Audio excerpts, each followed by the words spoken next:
سنة 88 التقى المخرج العبقري يوسف شاهين بخالد يوسف اللي كان وقتها طالب في كلية الهندسة ورئيس اتحاد طلبة، وبعد مناقشة طويلة بينهم انبهر بيوسف شاهين وقال له ليه ما تشتغلش في السينما؟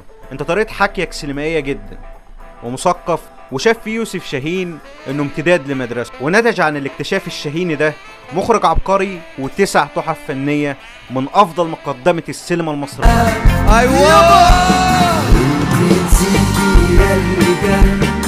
ونسيتي عشرة زمان، ونسيتي أنا كمان،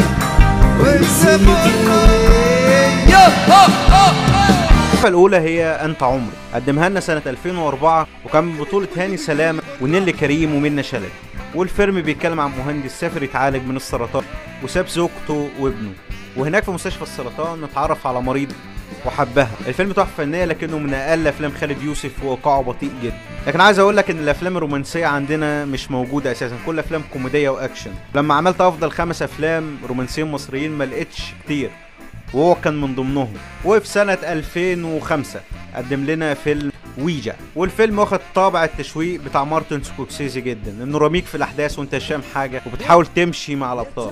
افضل فلاش باك في تاريخ السينما المصريه الفيلم ده، بجد الفلاش باك فيه جامد بشكل فظيع.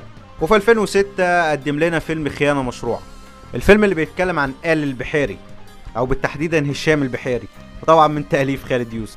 انا مش بستفيض شرح قصص الافلام دي لان عارف ان كل المصريين شافوا افلام خالد يوسف، وده لو يدل على شيء بيدل على نجاح الراجل ده. لكن خلينا نقول اهم ما في القصة، ورث ابنه وحرم ابنه من الميراث، فالتاني خطط وقتل اخوه. وسنة 2007 قدم لنا فيلم هي فوضى بالاشتراك مع المخرج العالمي يوسف شاهين، الفيلم الذي تنبأ بثورة 2011.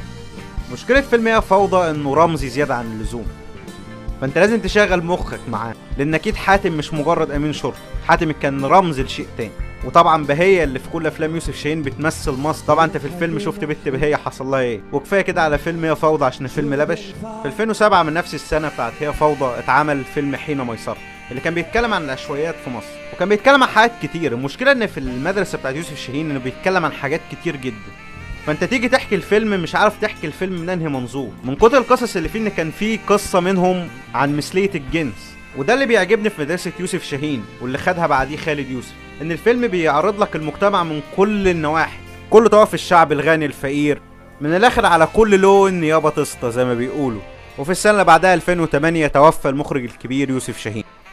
أنا مش قادر أشيل من راسي فكرة إنك راح تتركني وتنسى سنيني معاك، وإحساسي بعالم فاضي بدونك بعيش وقاسي. لسه الدنيا ما بنعرفها ولا واحد فينا بيعرفها منيح. ومن هنا كان لازم خالد يوسف يكمل المسيرة، وسنة 2008 عمل فيلم الريس عمر حرب، وده أول تجسيد لفكرة الشيطان في السينما المصرية. هاني فوزي أبدع في كتابة السيناريو ده، وبدأ يدرس من الأستاذ خالد صالح اللي عدى حتى دوره في هي فوضى. والفيلم بيدور عن في صالة قمار وتجرد المعاني الإنسانية من كل اللي في الصالة دي. هما بشر لكن في حضرة الشيطان. وبالمناسبة من وجهة نظري ان افضل اداء لهاني سلامة كان في فيلم الريس عمر حرب. وبيرجع تاني خالد يوسف في 2009 وبيقدم لنا فيلم دكان شحاتة وتيمة سيدنا يوسف. وفيلم دكان شحاتة من وجهة نظري هو افضل فيلم قدم تيمة سيدنا يوسف، لو انها اكتر تيمة اتقدمت في السينما المصرية، وشفناها كتير قبل الفيلم وبعد الفيلم. وشفنا قصة سيدنا يوسف نفسه في المهاجر اللي كان خالد يوسف مساعد مخرج فيه للعبقري يوسف شاهين. انا مش بقارنه بالمهاجر، انا بقارنه بباقي الافلام، لان طبعا المهاجر صريح جدا انه عن سيدنا يوسف. ودي كانت القصه المباشره للفيلم دكان شحاته، لكن هو كان اكبر من كده بكتير لان الفيلم كان سياسي زياده عن اللزوم.